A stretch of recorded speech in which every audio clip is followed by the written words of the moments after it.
नमस्कार, स्वागत है आपका हमारे मॉर्निंग प्राइम टाइम। आज सुबह में आपके साथ मैं हूं मीनाक्षी गढ़वाल। बुलेटिन की शुरुआत हम कर रहे हैं इस वक्त की बड़ी खबर के साथ। अमरनाथ यात्रा में आतंकियों ने जो हमला किया यात्रियों के ऊपर, उसके बाद सुरक्षा बलों ने पहला बड़ा बदला इस कार्रवाई के बाद लिया है। सुरक्षा बलों ने ये पहला बदला लिया। कल शाम शुरू हुए एनकाउंटर के बाद सुरक्षा बलों के जवानों ने 3 आतंकवादियों को मार गिराया है। हालांकि ये अभी नहीं पता चल पाया है कि मारे गए आतंकवादी कौन है और क्या इसमें अमरनाथ हमले का मास्टरमाइंड अबू इस्माइल भी शामिल है। कल शाम यह एनकाउंटर शुरू हुआ।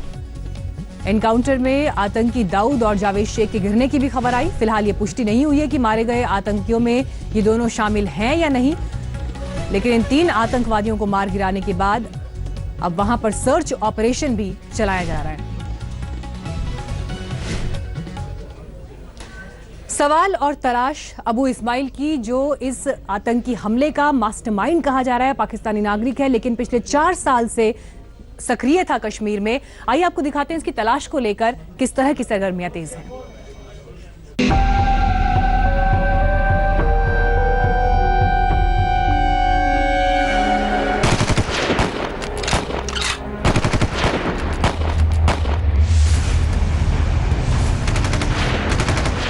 सावन के पहले सोमवार को लहूलुहान करने वाला, भगवान भोलेनाथ के मासूम भक्तों का खून बहाने का मास्टरमाइंड है लश्कर तैयबा का ये खूंखार आतंकी अबू इस्माइल। सोमवार की रात अनंतनाग में बाबा बर्फानी के दर्शन कर लौट रहे 7 श्रद्धालुओं की हत्या करने और 19 श्रद्धालुओं को मौत की कगार पर खड़ा करने की साजिश करने वाला ये खतरनाक लश्कर आतंकी अब सुरक्षा बलों के निशाने पर है।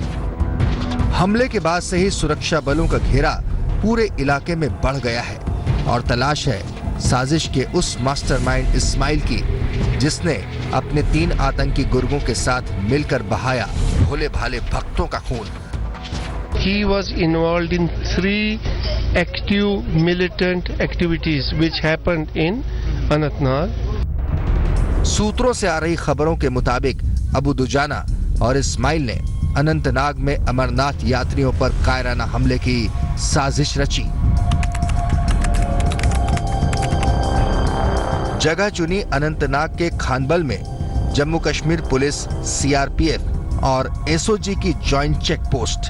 2 बाइक पर सवार 4 से 5 बंदूकधारी चेक पोस्ट पर गोलियां बरसाते हुए बटिंगू की ओर भागे। अगले चंद मिनटों में अमरनाथ यात्रियों पर होने वाले आतंकी हमले की ये दस्तक गौर से नहीं सुनी गई और चंद मिनट बाद ही तीर्थ यात्रियों से भरी बस पर यही बंदूकधारी गोलियां बरसा देते हैं।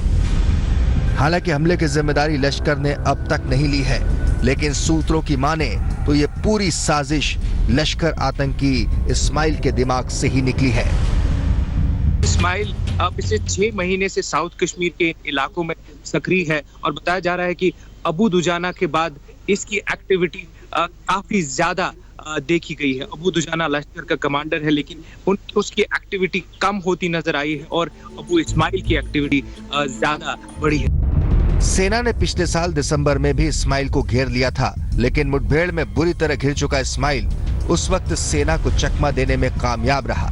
उसके बाद से ही वो किसी बड़ी वारदात को अंजाम देने की फिराक में था।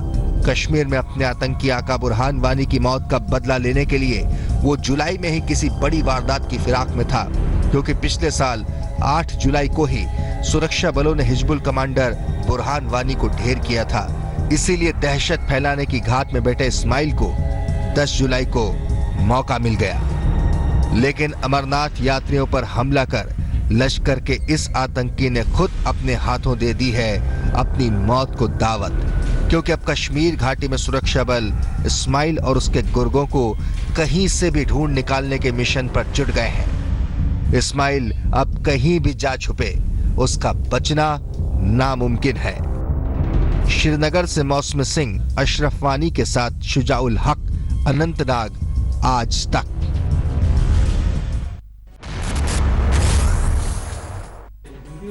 7:30 बजे की बुलेटिन की शुरुआत कर रहे हैं आधे हिंदुस्तान की बेहाल तस्वीर से। दरअसल बारिश और बाढ़ की वजह से आधा हिंदुस्तान प्रभावित है, जिसमें खासतौर पर यूपी, इसके अलावा बिहार, उत्तराखंड, कैसी स्थिति वहां पर है। इस आधे घंटे के प्रोग्राम में आपको हम अलग अलग राज्यों की स्थिति दिखाएंगे। आइए शुरुआत करते हैं इलाहाबाद से, जहां गली, मोहल्ले, अस्पताल, सब जगह सिर्फ और सिर्फ पानी नजर आया।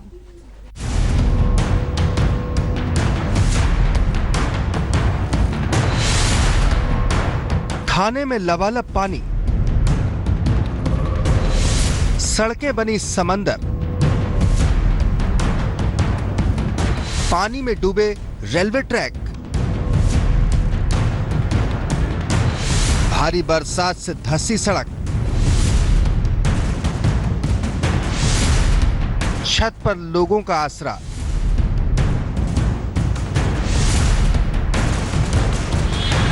भारी बारिश ने इलाहाबाद का क्या हाल कर रखा है, यह उसी का मंजर है।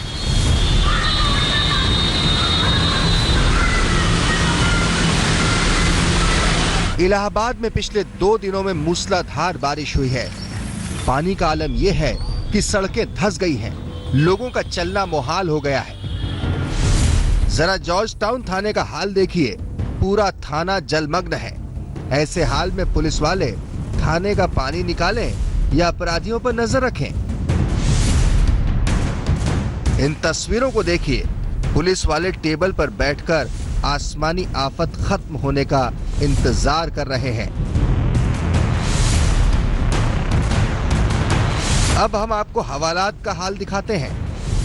यहां घुटने भर पानी जमा है। ऐसी स्थिति में हवालात में बंद होना कैदी के लिए इससे बड़ी सजा और क्या हो सकती है।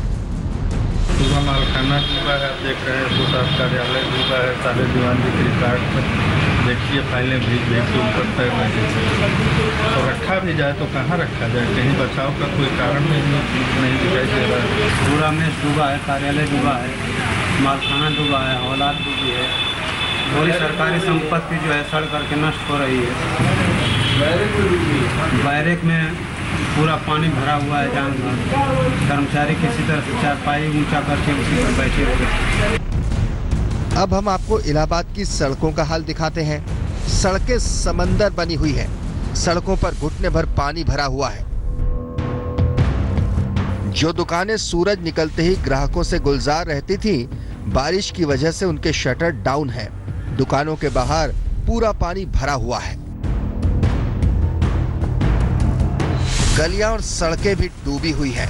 चलने वालों के लिए अंदाजा लगाना मुश्किल हो रहा है कि किस जगह पर खतरनाक गड्ढा है और किस जगह नाला है। ये कार इसी वजह से गहरे गड्ढे में फंस गई।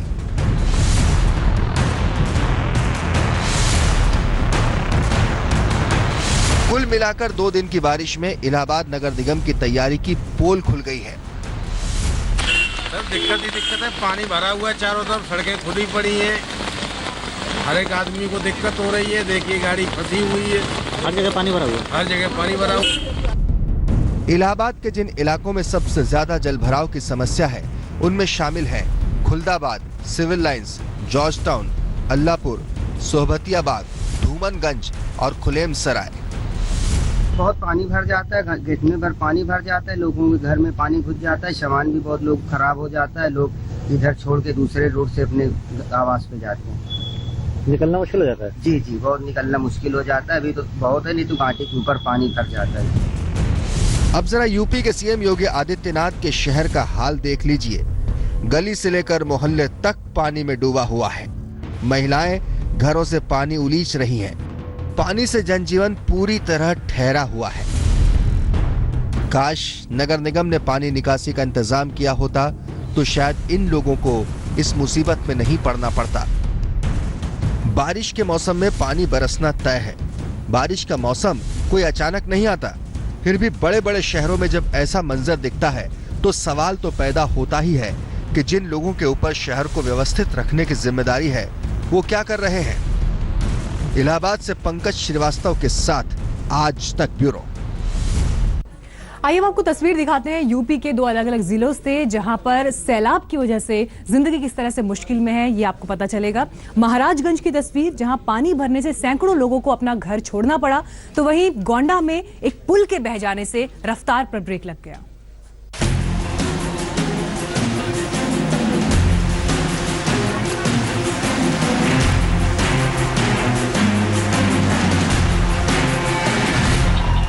उत्तर प्रदेश के महाराजगंज जिले में आफत का ये सैलाब आया है नेपाल से। नेपाल की पहाड़ियों में पिछले 3 दिनों से हो रही भारी बारिश से महाराजगंज जिले की महाव नदी में उफान आ गया। नदी का पानी इलाके के करीब दर्जन भर गांव में घुस चुका है। हजारों एकड़ फसल पूरी तरह से पानी में डूब गई है।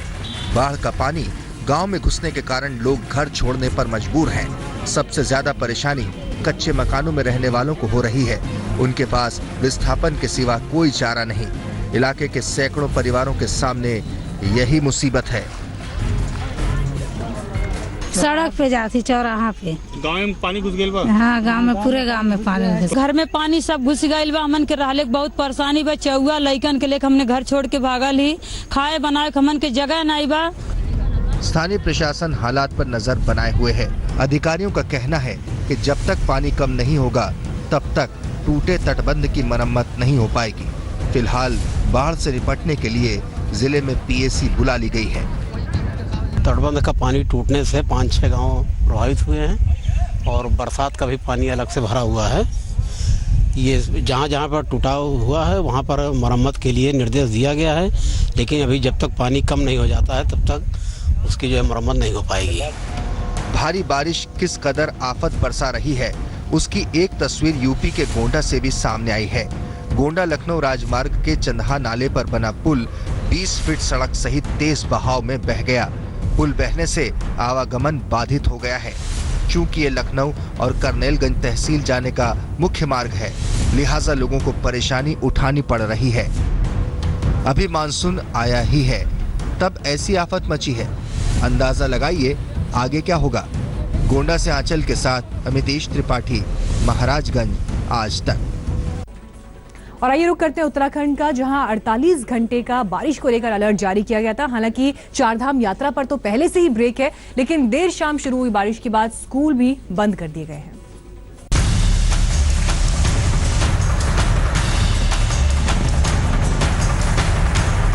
पानी का प्रचंड वेग सब कुछ बहा ले जाने पर उतारू दिख रहा है। ये किसी नदी नाले की तस्वीर नहीं, बल्कि उत्तराखंड की राजधानी देहरादून की तस्वीर है। पिछले 2 दिनों से देहरादून समेत उत्तराखंड के कई इलाकों में जल तांडव मचा हुआ है। कुछ कुछ घंटे के अंतराल में मूसलाधार बारिश हो रही है। कुदरत के स्कोप से लोग परेशान से नजर आ रहे हैं। सड़कों पर मानो अघोषित कर्फ्यू लग गया है। चिंता की बात यह है कि मौसम विभाग ने ऐलान किया है कि अभी बारिश से राहत मिलने वाली नहीं। हालात को देखते हुए हरिद्वार, उत्तरकाशी, उधम सिंह नगर प्रशासन ने आज भी स्कूल आंगनबाड़ी केंद्रों को बंद रखने का आदेश जारी किया है। जो चेतावनी प्राप्त हुई है उसके अनुसार आज भी कई जगह कुछ समस्याएं हुई, उसकी वजह से कल की छुट्टी घोषित की गई है, जिससे कि स्कूल में जाने वाले बच्चे और जो हमारे आंगनबाड़ी सेंटर्स हैं उनमें किसी भी प्रकार से बच्चों को जाने के लिए परेशान ना होना पड़े। उत्तराखंड में बारिश से मची आफत की एक और तस्वीर है। चमोली में भारी बारिश से पहाड़ी मलबा इस कदर खिसका कि एक गाड़ी में घुस गया। इन तस्वीरों से अंदाजा लगा सकते हैं कि गाड़ी में बैठे लोगों ने किस तरह अपनी जान बचाई होगी। उत्तराखंड में मौसम खराब होने का असर चारधाम यात्रा पर भी पड़ा है। मंगलवार को केदारनाथ यात्रा बंद रही। सोनप्रयाग में 250 से अधिक यात्री यात्रा खुलने का इंतजार कर रहे हैं, लेकिन मौसम विभाग के अलर्ट से उनकी उम्मीदें टूटती नजर आ रही हैं। 9 तारीख से फिर से रेनफॉल में इजाफा होगा और जो कि करीब 11 या 12 तारीख तक चलने वाला है। तो 9 से लेके 12 तक आप फिर कह सकते हैं कि यह अच्छी स्पेल फिर से रहेगी, और जिसमें कि हैवी रेंस भी आपको फिर से देखने को मिलेगी 9, 10, 11 में अगर बात करते हैं तो बिल्कुल है। आप ये कह सकते हैं करीब 12 तक जो है अभी मौसम में राहत नहीं है, जो एक्टिविटी वो चलने वाली है। दरअसल पहाड़ों में जारी मूसलाधार बारिश के बीच मौसम विभाग ने 48 घंटे तक भारी बारिश और भूस्खलन को लेकर हाई अलर्ट जारी किया है। खासकर चारधाम यात्रा पर जाने वाले यात्रियों को अलर्ट रहने के लिए कहा गया है। बारिश होने पर गौरीकुंड केदारनाथ पैदल मार्ग पर जगह जगह भूस्खलन होने के साथ ही बोल्डर गिर जाते हैं, जिस कारण दिक्कतों का सामना करना पड़ता है। ऐसे में प्रशासन किसी जोखिम के लिए तैयार नहीं है। इसमें देखिए, जैसे कि अगले 48 घंटों के लिए मौसम विभाग द्वारा अलर्ट जारी किया गया और यहाँ तक कहा गया कि कुछ प्रदेश के कुछ भागों में 200 mm तक बारिश हो सकती है।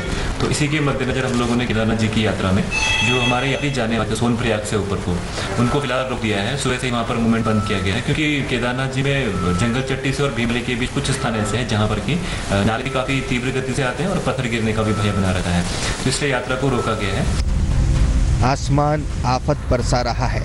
खुद को ताकतवर समझने वाला इंसान बेबस नजर आ रहा है। कुदरत के आगे किसी की एक न चल रही। ऐसे में इंतजार ही एकमात्र उपाय है। रुद्रप्रयाग से प्रवीण सेमवाल के साथ दिलीप सिंह राठौर, देहरादून, आज तक। असम में बारिश और बाढ़ की वजह से क्या हालात हैं, इसका अंदाजा आप इस बात से लगा सकते हैं कि 23 जिले बारिश और बाढ़ की वजह से प्रभावित हैं। काजीरंगा नेशनल पार्क में स्थिति बेहद खराब है। वहां पर जो जानवर हैं उनकी जिंदगी पर भी खतरा इसकी वजह से बना हुआ है। हालांकि प्रशासन अपनी तरफ से एहतियात बरत रहा है, लेकिन फिर भी जो स्थिति आप इस वक्त तस्वीरों में देख रहे हैं, आप अंदाजा लगा सकते हैं कि कितनी हानिकारक वहां पर जानवरों के लिए। इसके अलावा अलग अलग इलाकों में बसे लोग भी सैलाब के सितम से जूझ रहे हैं। घरों में पानी भर आया है, लोगों को घर छोड़ने को मजबूर होना पड़ रहा है। 23 जिलों पर बारिश और बाढ़ का असर। चलिए फिलहाल यहाँ रुक रहे हैं ब्रेक के लिए, लेकिन फौरन लौटेंगे और खबरों के साथ। आप देखते रहिए आज तक।